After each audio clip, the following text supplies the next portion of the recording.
Sword of Coming, episode 287. Untuk melihat video selengkapnya, sahabat bisa kunjungi playlist yang telah Sabta Novel sediakan. Yuk mari, kita berimajinasi bersama dan masuk ke alur ceritanya.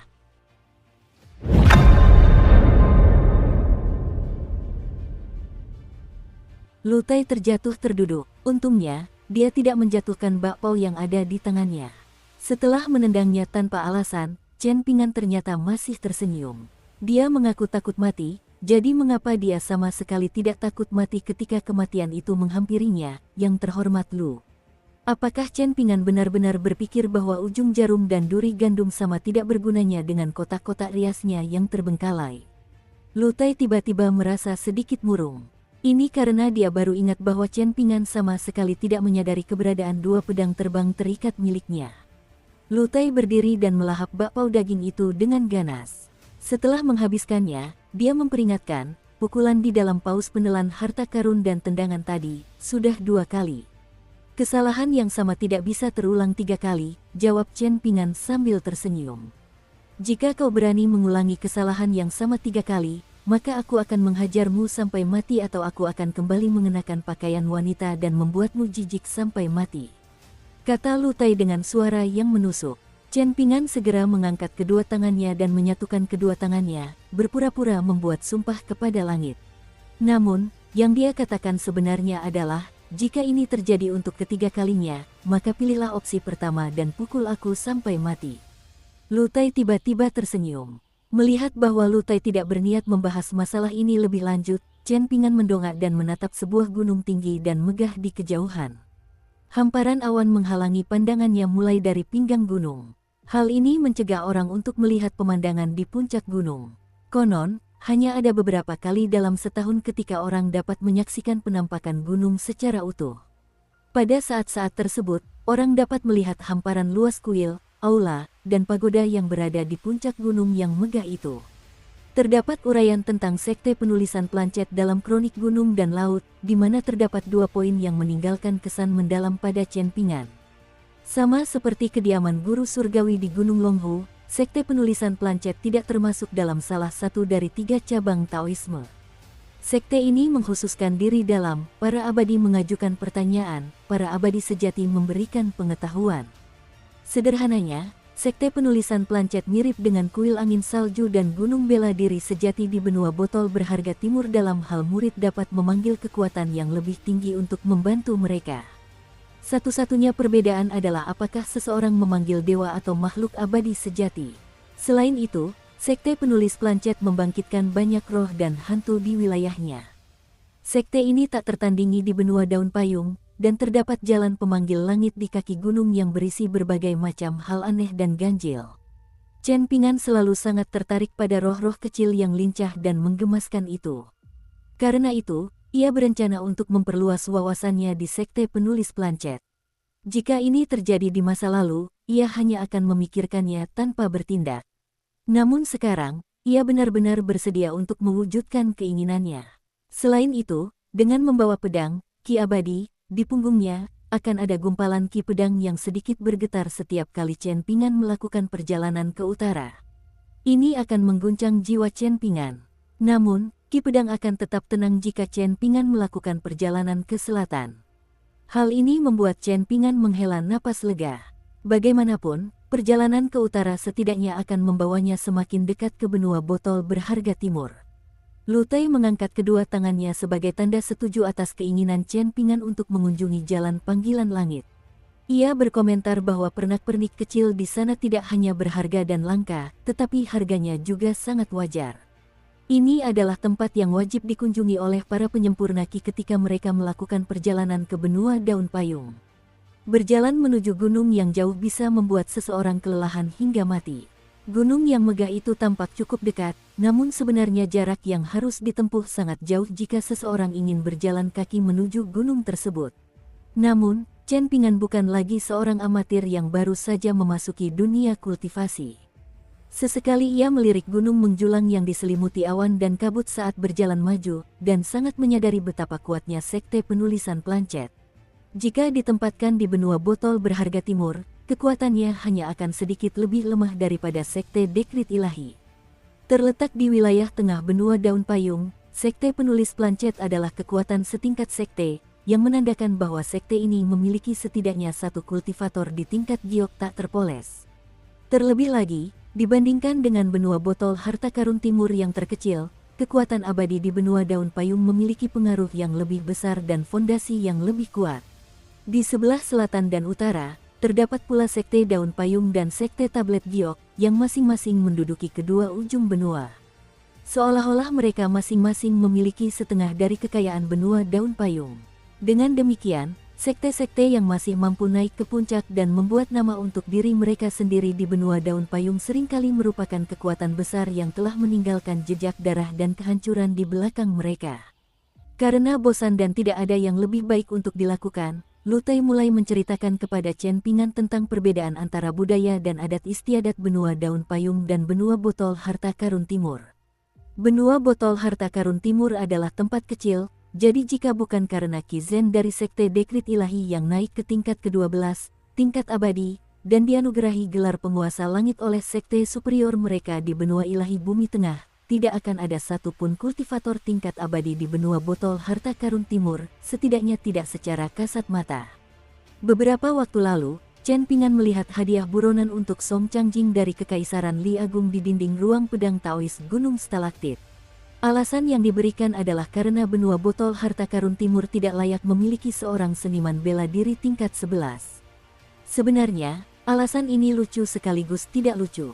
Di sisi lain, jika kita melihat benua Daun Payung, para kultivator terkuat di Sekte Daun Payung dan Sekte Tablet Giok semuanya adalah orang-orang tua yang telah mencapai tingkat abadi ratusan tahun yang lalu. Sekte Penulisan Planchet juga memiliki dua kultivator di tingkat giok tak terpoles, satu laki-laki dan satu perempuan. Mereka adalah pasangan Dao, dan mereka benar-benar menjadi objek iri semua orang. Konon, jalan pemanggil langit yang ramai hanya ada di Sekte Penulisan Planchet karena kultivator wanita di tingkat giok tak terpoles itu gemar memelihara roh. Bahkan setelah menjadi immortal bumi saat itu, dia masih bersedia sering mengunjungi pasar dan menunjukkan wajahnya di depan orang lain. Dia bahkan rela meninggalkan gunung untuk membeli berbagai macam roh. Karena itulah, pemimpin Sekte Planchet Writing Sek memutuskan untuk mengalah dan menghabiskan seluruh kekayaan pribadinya untuk membangun Sky Calling Street, tanpa alasan lain selain untuk menyenangkan pasangan Dao-nya. Dengan cara ini, dia tidak perlu bepergian terlalu jauh. Ada ekspresi mabuk dan kerinduan di wajah Lu Tai saat dia berbicara tentang kisah cinta antara dua kultivator kuat itu. Bulu kuduk Chen Ping'an berdiri. Ini karena dia tidak tahu apakah Lu Tai membayangkan dirinya sebagai pemimpin Sekte Planchet Writing Sek atau sebagai pasangan Dao wanita dari pemimpin sekte tersebut. Setelah itu, kemungkinan besar karena merasa sentimental, Lu Tai mulai tanpa lelah menjelaskan hal-hal kewanitaan kepada Chen Ping'an meskipun ia masih berpakaian sebagai tuan muda kaya. Ia berbicara tentang riasan bunga plum, hiasan dahi, perona pipi, berbagai jenis bedak berdasarkan warna dan cara penggunaannya, preferensi pakaian para bidadari di benua ilahi bumi tengah dibandingkan dengan benua lain, pro dan kontra riasan tebal versus riasan tipis, dan seterusnya. Setelah sekian lama menahan diri, Chen Ping'an akhirnya tidak tahan lagi mendengarkan ocehan Lu Tai yang seolah tak ada habisnya tentang hal-hal feminin. Ia menoleh ke pemuda tampan itu dan berkata dengan ekspresi serius, "Lu Tai, kumohon, aku tidak mau mendengarkanmu berbicara tentang hal-hal ini. Lagi pula, mendengarkan hal-hal ini sama sekali tidak ada gunanya." Chen Ping'an hanya pernah mengatakan hal serupa sekali sebelumnya, dan itu kepada Ma Kongquan sebelum pertarungan besar mereka di jalanan. Saat itu, Ma Kongquan terus mengoceh tanpa henti. Namun, perasaannya terhadap Ma Kongquan adalah rasa jijik dan benci. Sangat jarang bagi Chen Ping'an untuk membenci seseorang sedemikian rupa. Zulu, gadis muda yang mencoba membunuhnya, bisa dianggap sebagai salah satunya. Hantu perempuan berbaju pengantin merah terang yang dengan sengaja membunuh orang bisa dianggap sebagai yang lain. Naga banjir emas tua di parit naga banjir juga bisa dianggap termasuk dalam kelompok ini. Sementara itu, perasaannya terhadap Lu Tai lebih berupa kejengkelan dan ketidakberdayaan. Lu Tai mengangkat alisnya sebelum berkata dengan suara patah hati, "Tidak berguna. Bukankah ada gadis yang kau sukai? Jika ada peluang 1 banding 10.000, bukankah kau ingin melihatnya menjadi lebih cantik? Jika peluang 9.999 banding 10.000 tidak ada, setidaknya kau bisa menggunakan informasi ini sebagai topik pembicaraan dengan gadis-gadis lain. Apakah kau benar-benar berpikir bahwa bidadari surgawi tidak memiliki keinginan duniawi dan sama sekali tidak peduli dengan kecantikan? Kau pantas untuk tetap melajang. Chen Ping'an tiba-tiba mencapai pencerahan, dan suaranya tegas saat menjawab, ada seorang gadis. Aku ingin dia menjadi lebih cantik lagi. Tentu saja ada seorang gadis yang disukainya, dan tentu saja dia ingin gadis itu menjadi lebih cantik lagi.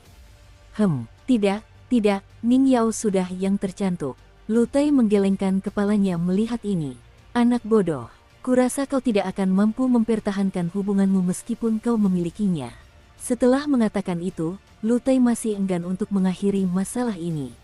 Dia memunculkan kipas lipat bambunya dari udara dan mendecakkan lidahnya dengan heran, sambil berkata, kau tidak akan bisa mempertahankannya, tidak akan bisa mempertahankannya.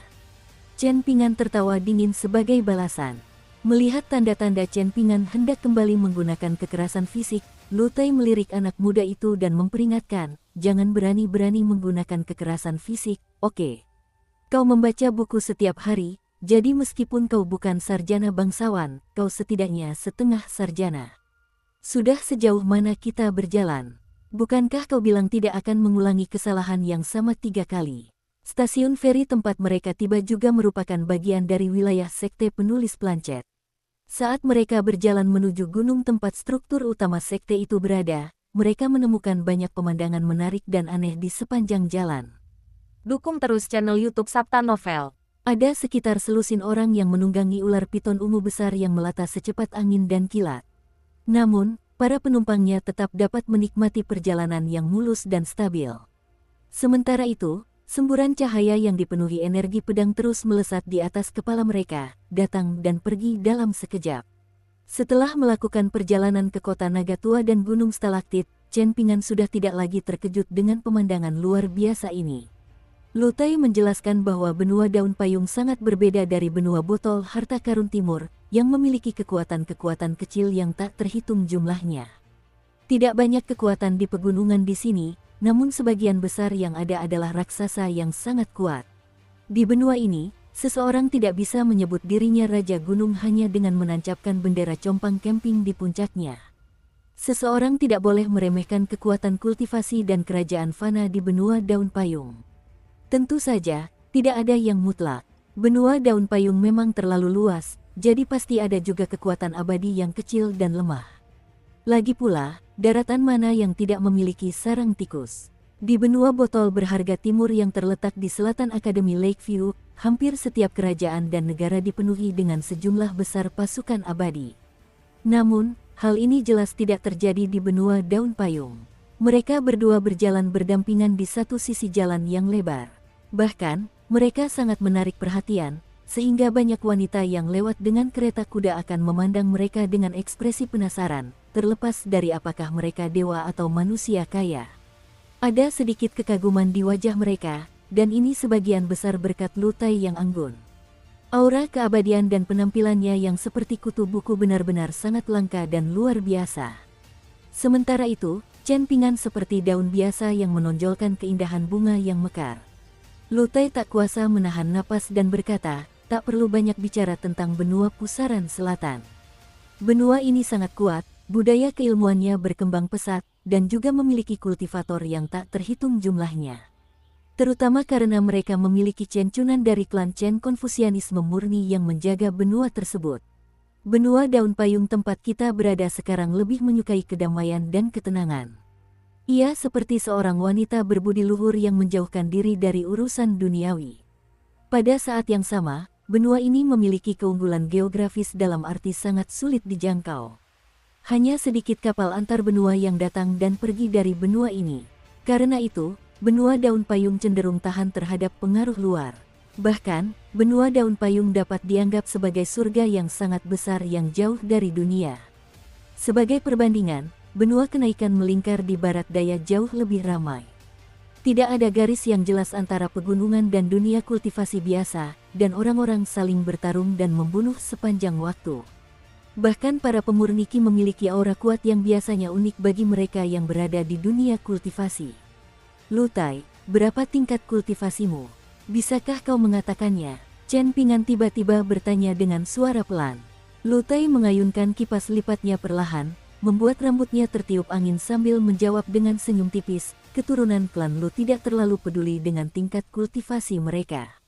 Mereka hanya peduli seberapa jauh mata, pengamatan sungai, mereka dapat melihat.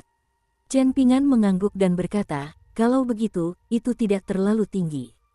Lu Tai mengerutkan bibir dan menjawab, dibandingkan dengan para jenius kultivasi di benua ilahi bumi tengah, tingkat kultivasiku tentu saja tidak terlalu tinggi.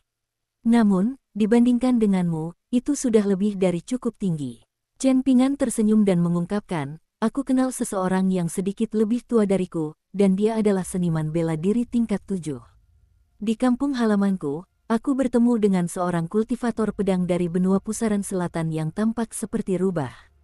Kurasa dia berada di tingkat 9. Ada juga 2 anak kecil yang tinggal di rumahku, salah satunya adalah ular piton api dan yang lainnya ular air. Kurasa mereka hampir mencapai tingkat 6 atau 7. Jadi, bagaimana denganmu? Apa basis kultivasimu? Meskipun mendengar itu, Lu Tai masih enggan mengungkapkan tingkat kultivasinya kepada Chen Ping'an. Sebaliknya, dia memasang ekspresi sombong dan membual, aku punya 2 guru, satu yang mengajariku ilmu pengetahuan dan satu yang mengajariku Dao. Mereka berdua berada di tingkat 5 atas. Begitu, jawab Chen Ping'an. Lu Tai melirik Chen Ping'an dan bertanya, apa maksudmu kau melihat? Apakah kau tidak mau mengalah? Atau mungkin itu masih terlalu lemah bagimu? Aku mengakui kekalahan, jawab Chen Ping'an sambil mengangguk. Lu Tai tersenyum dengan mata menyipit dan berkata, Chen Ping'an, kenapa kau menjawab dengan acuh tak acuh? Kau jelas-jelas tidak mau mengalah sama sekali. Mungkin kau ingin dibaringkan dan dihormati dengan beberapa gelas anggur. Apa maksudnya itu? Tanya Chen Ping'an dengan ekspresi bingung. Lu Tai menutup kipas lipatnya dengan cepat dan menjelaskan, setelah seseorang meninggal, orang-orang secara alami akan pergi ke makamnya dan menghormatinya dengan anggur. Pikiran yang sangat sesat, kata Chen Ping'an sambil mendengus. Lu Tai tertawa riang dan membuka kipas lipatnya lagi, menghembuskan angin segar ke wajah tampannya. Sungguh hari yang indah. Mereka berdua berjalan selama setengah hari, dan mereka baru tiba di kaki gunung ketika senja tiba. Gunung milik sekte penulis planchet ini disebut Gunung Pakaian Gantung, dan menurut penjelasan Lu Tai, ini melambangkan seorang penguasa yang menjaga ketertiban dengan tangan tertangkup dan lengan baju menjuntai. Namun, mengapa nama gunung ini terinspirasi oleh gagasan Konfusianisme? Lu Tai tidak dapat memberikan penjelasan apapun. 2 jam lagi berlalu, dan hari sudah senja ketika Chen Ping'an dan Lu Tai akhirnya melihat jalan panggilan langit di kejauhan. Jalan itu terang benderang, sehingga tampak seperti siang hari. Meskipun sudah malam, masih ada banyak pengunjung yang ramai beraktivitas di sekitar jalan. Setelah berjalan ke jalan besar yang dipenuhi orang, Lu Tai dan Chen Ping'an dapat menyaksikan apa artinya menghamburkan uang seperti menuangkan air, menghabiskan kekayaan dengan sekali lambaian tangan, siapapun yang berkedip lebih dulu menjadi pecundang, dan sebagainya. Benar saja, Skycaling Street dipenuhi dengan hal-hal yang aneh dan menakjubkan. Chen Ping'an menganggap ini sebagai pengalaman yang sangat membuka wawasan.